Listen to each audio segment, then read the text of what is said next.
नमस्ते, प्रणाम। पुनः एक बार आप सभी का हार्दिक स्वागत करता हूं अपने रियल रिपोर्टर न्यूज पर।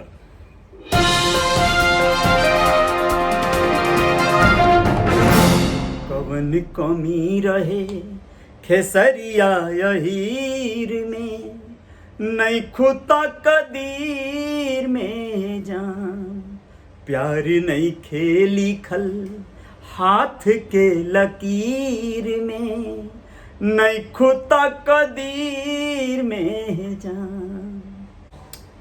बहुत अफसोस होता है जब इस तरह के गाने सुनते हैं कुछ दूसरे लोग, तो कहते हैं कि ये अहीर बोलना जरूरी था क्या, न जाने किसको प्रपोज कर रहा था, न जाने किससे अपनी व्यथा बतिया रहा था। जातिवादी शब्द ही ऐसा है जो आपके पूरे तन मन में एक बार बौखलाहट पैदा कर देता है।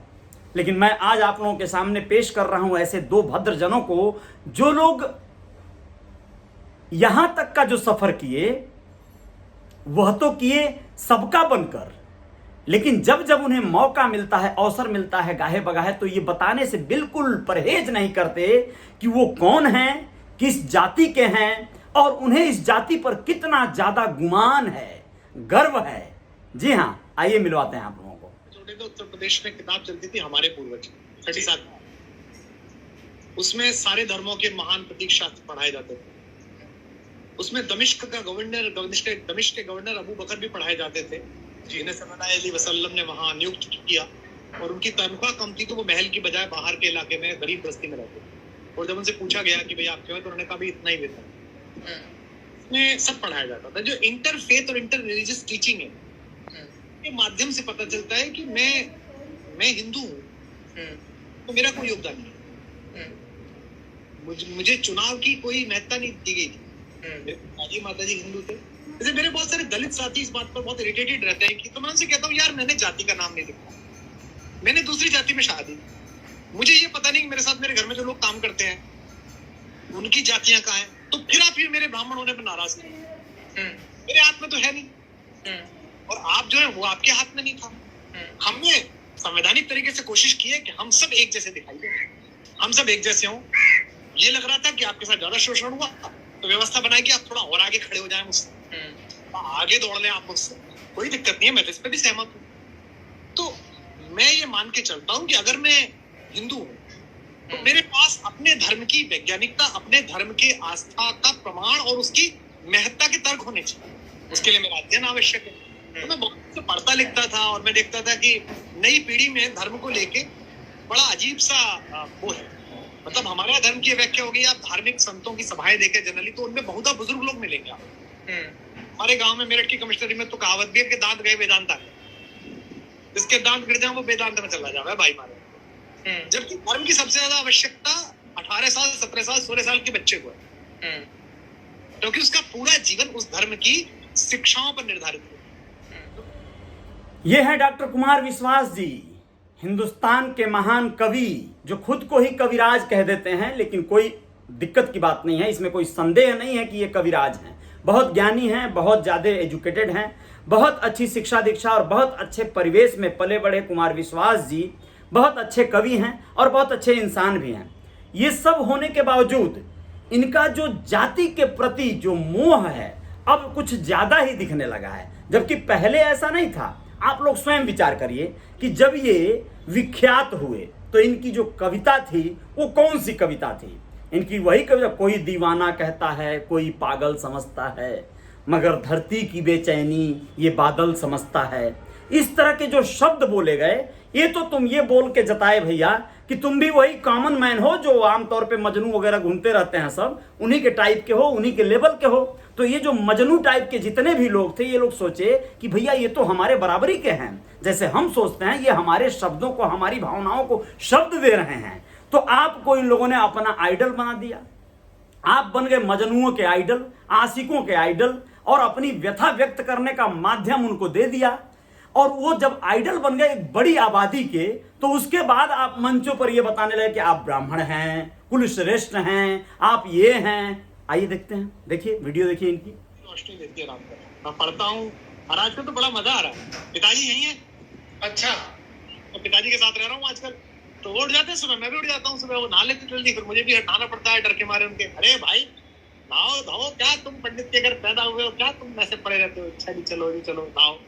फिर वो अपना बैठ जाते हैं, फिर वो मानस में चर्चाएं शुरू हो जाती हैं। तो मेरा फोन आ जाता है, फिर मैं कहता हूँ अभी आया। हद हो गई यार। पंडित के घर का क्या मतलब? पंडित के घर पैदा हुए हैं का क्या मतलब भाई? यानी पंडित के घर जो पैदा नहीं हुआ है, क्या वो नहाता धोता नहीं है, या फिर उसे नहाने धोने का अधिकार नहीं है? पंडित के घर हैं तभी आप नहाएं धोएं जरूरी है? यानी दूसरे लोग भी नहा धो सकते हैं, सबको नहाना चाहिए सुबह उठ के। ये तो बात, पिताजी भी आपके बहुत जानकार हैं, बहुत अच्छा लगा, प्रणाम।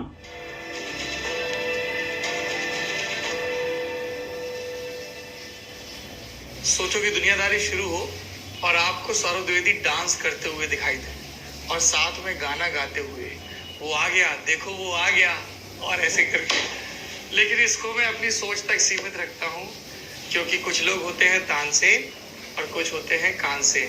अपन दूसरी वाली कैटेगरी में आते हैं। हमको नहीं पता ऐसी कोई कैटेगरी है या नहीं, पर गढ़ ली गाने का बहुत शौक है। लेकिन हमारी पत्नी कहती हैं, पंडित जी तुमसे ना हो पाएगा। चलिए शुरू करते हैं दुनियादारी, क्योंकि ये तो अभी तक मैं इस तरह के पचड़े में नहीं पड़ना चाहता। ये जो लोग हैं इनका लेवल ही अलग हो गया है, ये बहुत महान हैं। दूसरे जो हमारे रिपोर्टर सौरभ द्विवेदी जी इतने शानदार प्लेटफॉर्म को बनाए, Lallan top, the Lallan top. आम आदमी को लगा कि ये तो लल्लन, मैं भी लल्लन, तू भी लल्लन, भैया लल्लन लल्लन खेलते हैं। यानी लल्लन के लिए लल्लन टाइप का एक कॉन्सेप्ट आ गया।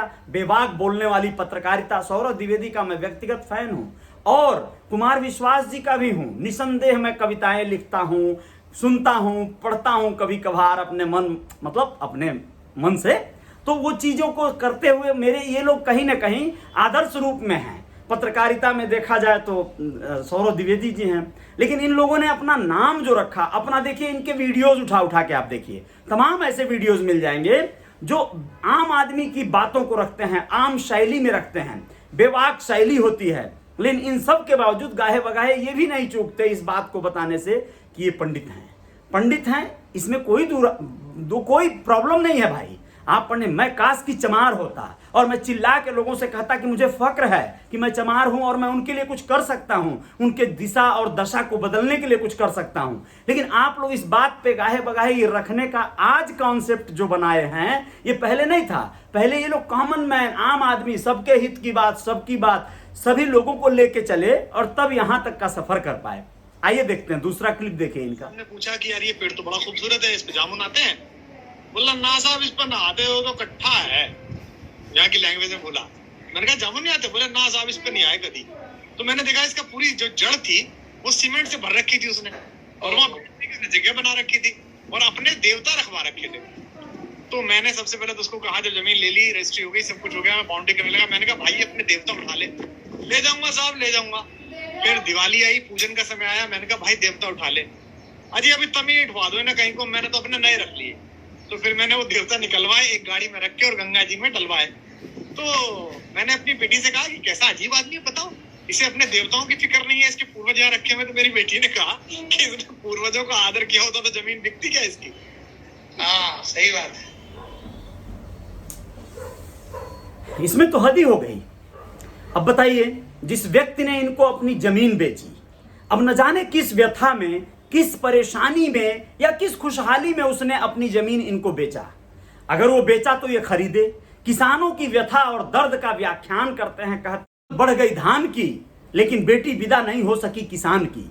इतनी अच्छी बातें, इतनी अच्छी पंक्तियां आप लाते जरूर हैं। आपका मन बड़ा संवेदनशील है, कभी संवेदनशील होता भी है। लेकिन आप ऐसे ही किसी किसान के बारे में जिसने अपने तमाम पेड़ पौधे लगाकर एक फार्म हाउस बनाकर आपको दे दिया, आपने उसका पता नहीं कौन सा कुटीर नाम रख के आज वो सारे पेड़ पौधों का बखान कर रहे हैं, गुणगान कर रहे हैं, उसके जामुन के नीचे बैठकर आप एकदम आनंद से लाइव हो रहे हैं, इंटरव्यू दे रहे हैं। लेकिन उसी किसान के बारे में ऐसी सोच और ऐसी बात आपकी बिटिया रानी कहती हैं, ये तो कहीं ना कहीं असहज करता है ना।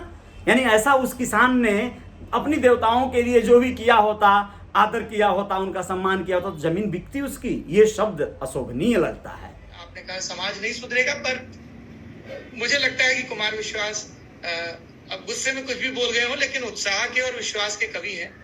और नहीं कहना सुधरेगा, मैं कहता नहीं, वक्त लेगा, पर हम कोशिश करते रहेंगे।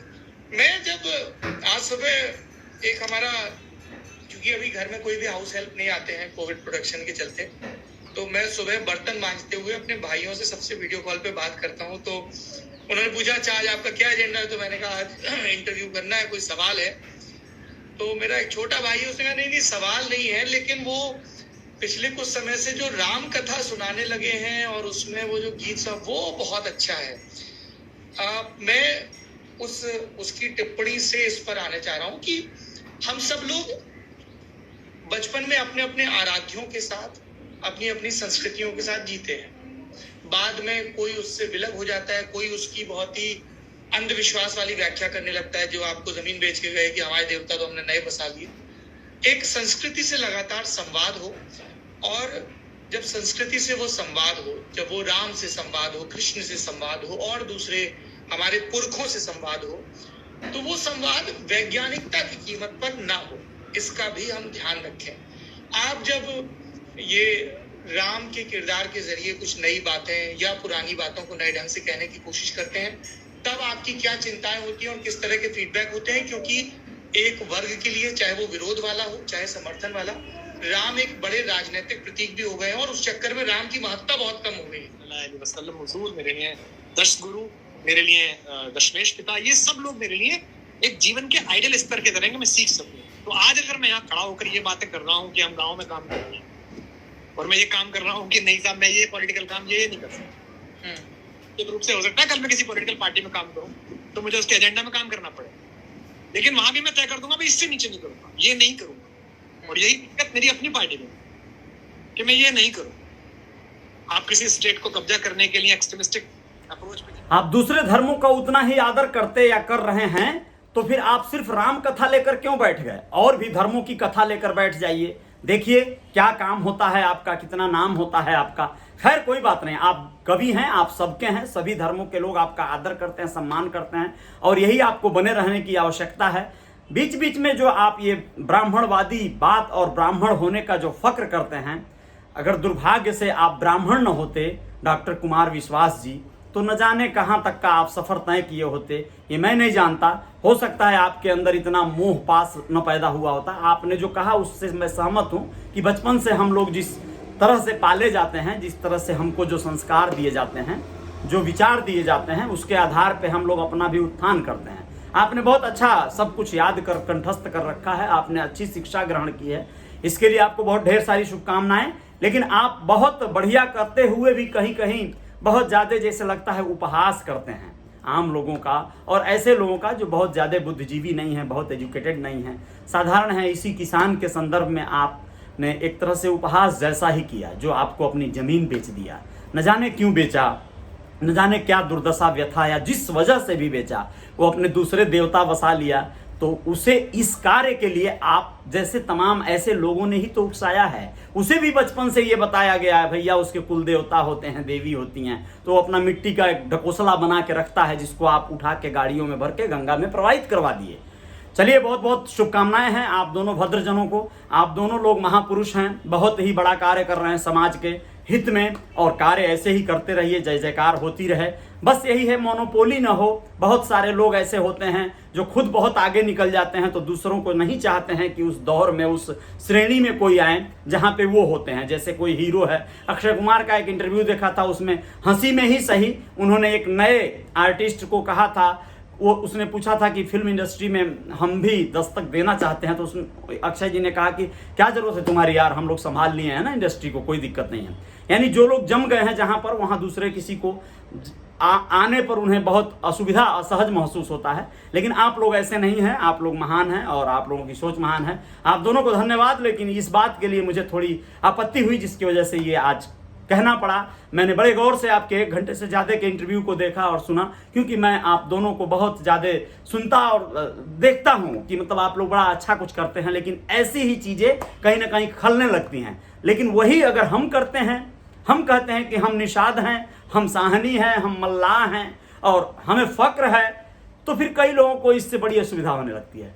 जय जयकार जारी रहेगी। आप लोग रियल रिपोर्टर न्यूज पे मेरे बने रहिएगा, फॉलो कर लीजिएगा मेरे पेज को, और हो सकेगा तो मेरे चैनल को सब्सक्राइब कर लीजिएगा। जय हिंद, जय भारत।